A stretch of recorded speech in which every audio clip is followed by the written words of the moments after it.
అంటే ఇవన్నీ కూడా ప్రతిరోజు మీరు ప్రెస్ కాన్ఫరెన్స్ల ద్వారా చేస్తున్నారు, మీడియా ద్వారా విమర్శలు చేస్తున్నారు. అయితే వాస్తవం ఏంటంటే మీరు ఇందాక చెప్పారు, రాహుల్ గాంధీ గారు వచ్చారు, గతంలో ఇందిరాగాంధీ గారి హయాంలో కానివ్వండి, తర్వాత కాంగ్రెస్ హయాంలో కానివ్వండి, మెదక్ జిల్లాలో జరిగినటువంటి అభివృద్ధిని ప్రస్తావించారు. దానివల్ల చాలా ఒక పాజిటివ్ మెసేజ్ వెళ్ళింది అని మీరు చెప్తున్నారు. కానీ వాస్తవంగా తెలంగాణను ఇచ్చినటువంటి కాంగ్రెస్ పార్టీని ఇక్కడ ప్రజలు రిజెక్ట్ చేశారు. ఆ విషయాన్ని మీరు మర్చిపోతే ఎట్లాగా? తెలంగాణ ఇచ్చిన పరిస్థితులు వేరు. తెలంగాణ కాంగ్రెస్ పార్టీ ఇయ్యలేదని ఎవరూ చెప్పట్లేదు. అందులో ఆ మాటకు వస్తే ముఖ్యమంత్రి స్వయాన సోనియా గాంధీ గారు ఆ మహాతల్లి దయతోనే తెలంగాణ వచ్చిందనే మాట అసెంబ్లీ సాక్షిగానే చెప్పారు. ఇప్పుడు కూడా అసెంబ్లీ రికార్డులో అది భవిష్యత్ తరాలు కూడా పదిలంగా ఉంటుంది. దాన్ని ఎవరు మార్చలేరు.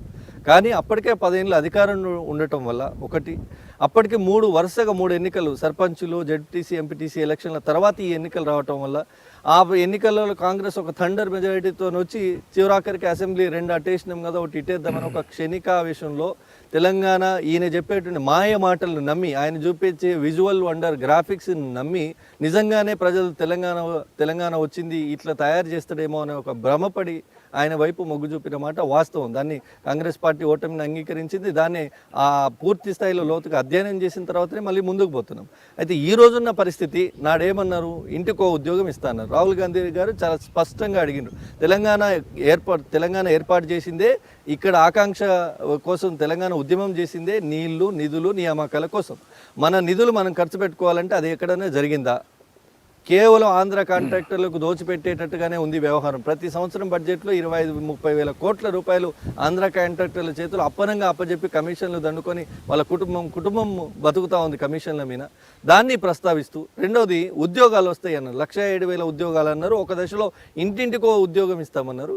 మరి ఇంటింటికో ఉద్యోగం దేవుడారు, కనీసం ఒక ఊరుకో ఉద్యోగం అన్నా ఇచ్చిందా అని కదా రాహుల్ గాంధీ గారు ప్రశ్నించి, మరి ఇంతవరకు టీఆర్ఎస్ నాయకులు, గౌరవ ముఖ్యమంత్రి గారి దగ్గర నుంచి ఈరోజు మీడియాలో మాట్లాడే సోకాల్డ్ నాయకులు ఎవరు దానికి స్పందించారు? నేను చెప్పబోతున్నాను. అంటే మీరు రాహుల్ గాంధీ గారి సభ బ్రహ్మాండంగా విజయవంతమైంది, గొప్ప ఊపు వచ్చింది, ఇక మాదే రాజ్యం రాబోయే రోజుల్లో అన్నట్టుగా కాంగ్రెస్ ఇటీవల కాలంలో అనేక మంది నాయకులు, మీతో పాటు సీనియర్ నాయకులు చాలామంది మాట్లాడుతున్నారు.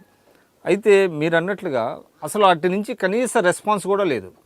టీఆర్ఎస్ నాయకులు కనీసం కాంగ్రెస్ యొక్క సభని, అంటే ఆయన ట్వీట్స్ చేశారు కేటీఆర్ గారు, కానీ పెద్దగా ప్రతిస్పందించడం లేదు. అంటే మిమ్మల్ని వాళ్ళు పెద్దగా పట్టించుకోవట్లేదని భావించవచ్చా? టీఆర్ఎస్ నాయకులు పట్టించుకోలేదనేది రాజకీయాల్లో క్రైటీరియా కాదు. అధికారంలో ఉన్న ఒక పార్టీ ప్రతిపక్ష పార్టీని ఒక రకంగా అంటే ఇగ్నోర్ చేసే ప్రయత్నం చేస్తే ఎందుకు ప్రతిపక్షాన్ని పెంచాలనే ఒక ఆలోచన కూడా కొన్ని పార్టీలు చేస్తూ ఉంటే అదే మాట కేసీఆర్ కూడా ఫాలో అవుతున్నారు. అదొకటి అయి ఉండొచ్చు. లేదా తెలంగాణ ఇచ్చిన పార్టీగా తెలంగాణ నాడు రాహుల్ గాంధీ, సోనియా గాంధీ కాళ్ళు మొక్కి వచ్చినారు కదా కేసీఆర్ గారు కుటుంబ సభ్యులు మొత్తంగా సకుటుంబ సపరివారంగా పోయి సోనియా గాంధీ గారి కాళ్ళు మొక్కి ఆమె ఇచ్చిన భోజనం తిని వచ్చినారు కదా, పార్టీని మెర్జ్ చేస్తానని వచ్చినారు కదా. ఇలా రాహుల్ గాంధీ గారు వచ్చి ఈయన చేస్తానన్న మాటలు చేయలేదు అని ప్రజల ముందు పెడితే ఏం మొహం పెట్టుకొని విమర్శించాలనే కోణం కూడా ఉండుండొచ్చు. ఆనాడు తెలంగాణ ఇచ్చిన పార్టీ అప్పుడు కాలు మొక్కు వచ్చినది, వాళ్ళు కూడా మనుషులే, వాళ్ళకు మానవత్వం, మనసు అనేది ఒకటి ఉంటుంది, లోపల ఆత్మ అనేది ఒకటి ఉంటుంది. వాళ్ళ ఆత్మ తృప్తిని కాదని, లేదంటే వాళ్ళ మనసును కాదని వాళ్ళు యాక్ట్ చేయకపోయి ఉండొచ్చు అని కూడా మనం అనుకోవచ్చు. అదొకటి. రెండోది, మీరు రాహుల్ గాంధీ గారి సభ జనం అంతా చూసినారు, లోకమంతా చూసిన తర్వాత కూడా దాని మీద విమర్శలు చేయాలనే సాహసము టీఆర్ఎస్ నాయకులు ఎవరు చేయకపోవచ్చు. అంటే సాహసం చేయట్లేదు అంటారు. 100%. రెండు ఒకటి ఇచ్చి తెలంగాణ అంటే కేటీఆర్ గారు ఏమన్నారంటే ఆయన ట్వీట్ ద్వారా, అంటే మీ రాహుల్ గాంధీ గారు కుటుంబ పరిపాలన అంటే ఇది పెద్ద మిలీనియం జోకు, అసలు కాంగ్రెస్ పార్టీలోనే ఒక కుటుంబ పార్టీ. ఇప్పటికీ ఏంటంటే సోనియా గాంధీ గారు, అంతకుముందు రాజీవ్ గాంధీ గారు, ఇందిరాగాంధీ గారు, ఇటీవల మళ్ళీ రాహుల్ గాంధీ గారు, ప్రియాంక గాంధీ గారు, ఈ విధమైనటువంటి హైరార్కీ, కుటుంబంలో హైరార్కీ కొనసాగుతున్నటువంటి వ్యక్తులు మా మీద ఏ విధంగా చేస్తారు, ఇది ఒక పెద్ద మిలీనియం జోక్ అని అన్నారు. రాహుల్ గాంధీ గారు మాట్లాడింది కుటుంబ పరిపాలన అంటే కేసీఆర్ గారు ఫ్యామిలీ చేస్తున్న దోపిడీ అంశాన్ని ప్రస్తావిస్తూ మాట్లాడిన మాట, కుటుంబ రాజకీయాల గురించి కాదు. అంటే రాజకీయాలు ఎవరైనా రావచ్చు, ఉండొచ్చు, కానీ మొత్తం ప్రజాస్వామ్యాన్ని అపహాస్యం చేస్తూ పూర్తి శాసనాధికారులను వాళ్ళ చేతుల్లో ఉంచుకొని వాళ్ళ కుటుంబంలో మొత్తం ప్రభుత్వాన్ని, వ్యవస్థను, ప్రజల ధనాన్ని బంధించినటువంటి సందర్భం ఏదైతుందో దాన్ని ఉటంకిస్తూ వాళ్ళ ఉదాహరణ చెప్పడం జరిగింది. ఇక మీరు అన్నట్టు వీళ్ళు చేసిన త్యాగాలు, మొదటికి ఫస్ట్ ఆఫ్ ఆల్ ఈ కేసీఆర్ గారి కుటుంబాన్ని గాంధీ కుటుంబాన్ని పోల్చడమే అదొక నక్కకు నాకలోకానికి ఉన్నటువంటి తేడా ఉంటుంది. అంటే వీళ్ళిద్దరి పోలిక అది అసమంజసమైనటువంటి పోలిక. గాంధీ కుటుంబం త్యాగాల చరిత్ర. నాడు గాంధీ గారు పాటుపడ్డారు, ఒక ఉన్మాది చేతిలో హతమైనారు. తర్వాత ఇందిరాగాంధీ గారు ఈ దేశ సామ్రాజ్యత్వాన్ని కోసం, ఈ దేశ భద్రత కోసం, అంతర్గత భద్రత కోసం నిలబడే కదా సిక్కుల చేతిలో హత్య గావించబడింది. ఈ విదేశీ సత్సంబంధాలు నెరపడంలో చాతుర్యం ఉన్న రాజీవ్ గాంధీని ఎల్టీటీ పొట్టను పెట్టుకుంది మీరు చూసింది కదా. ఎప్పుడైనా ఇందిరాగాంధీ గారు ఎప్పుడు వచ్చిందండి? నెహ్రూ గారు చనిపోయిన తర్వాత ఇందిరాగాంధీ గారు వచ్చిండ్రు. ఇందిరాగాంధీ గారు చనిపోయిన తర్వాతనే రాజీవ్ గాంధీ గారు వచ్చిండ్రు. దేశము వాళ్ళ త్యాగాలు చూసి మీ నాయకత్వంలో ఈ దేశం నడవాలనుకుంటుంది అన్నప్పుడే వాళ్ళ ఆ అవసరం వచ్చినప్పుడే వాళ్ళు రాజకీయాలకు వచ్చారు తప్ప అంతకు మాట్లాడితే ఈరోజు కేసీఆర్ ఉన్న కుటుంబాన్ని చూద్దాము. 2008 వరకు రామారావు గారు ఎవరో తెలియదు, కవిత గారు ఎవరో తెలియదు. ఉద్యమ కాలం అంతా కూడా తీసుకొచ్చి ఇక్కడ కంపెనీలు ఎస్టాబ్లిష్ చేసుకొని వ్యాపార స్వలాభం కోసం ఉద్యమాన్ని అడ్డం పెట్టుకొని మా కాంగ్రెస్ ప్రభుత్వంలో ఎన్నో పైరవులు చేసుకున్నారు. కేటీఆర్ గారు, హరీష్ రావు గారు, కవిత గారు, ఆ మాటకు వస్తే కేసీఆర్ గారు కూడా.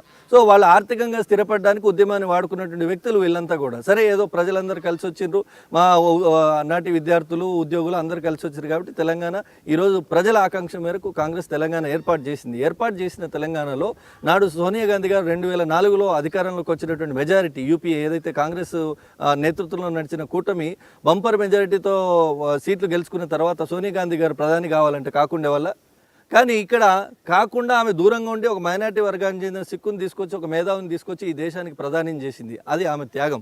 కానీ ఇక్కడ దళితుడినే ముఖ్యమంత్రిని చేస్తానని చెప్పి దళితులను పక్కకు నూకి ఆయన వచ్చి కుర్చీలో కూర్చున్నాడు. ఇగో ఇది ఇక్కడ భోగం. త్యాగానికి భోగానికి ఎంత తేడా ఉందో చెప్పడానికి నేను వివరణ చెప్పిన. ఆ మాటకు వస్తే రాహుల్ గాంధీ గారు ప్రధాని మాట తను అనుకుంటే ప్రధాని అయ్యేవాళ్ళే. రెండో యూపీఏ 2 టైంలో కూడా ప్రధాని 2009-14 మధ్యలో ప్రధాని అయ్యేవాళ్ళే. కానీ అయ్యే ఆలోచన కూడా ఏ రోజు చేయలేదు. కనీసం కేంద్ర మంత్రి తీసుకోవడానికి కూడా తను ఇంట్రెస్ట్ చూపలేదు. ప్రజల సేవకు, పార్టీ బలోపేతానికి, అంతర్గత బలోపేతానికే ఉపయోగపడినాడు తప్ప ఎక్కడ కూడా అధికారంలో జోక్యం చేసుకోలేదు, అధికారంలో వేలు పెట్టలేదు. కానీ ఇక్కడ ఆయన ముఖ్యమంత్రి, కేసీఆర్ గారు ముఖ్యమంత్రి, ఆయన కొడుకు మంత్రి, అల్లుడు మంత్రి, బిడ్డ ఎంపీ, ఇంకో అల్లుడు ఎంపీ, ఇంకో చుట్టపైన మంత్రి.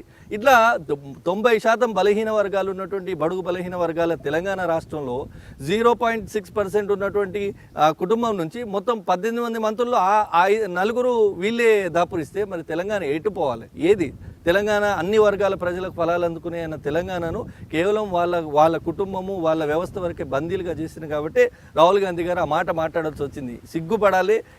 కేటీఆర్ గారు చేసినటువంటి కామెంట్ పట్ల నవ్వుకుంటున్నారు జనాలు. వాళ్ళ త్యాగాలు ఇక్కడ మీరు వేస్తున్నటువంటి కుప్పి గంతులు ఏంది అనేది ప్రజలే అడుగుకుంటా ఉన్నారు. దానికి తెలియనియా? ఈ రాష్ట్ర ప్రజలకు తెలియనియా త్యాగాలు?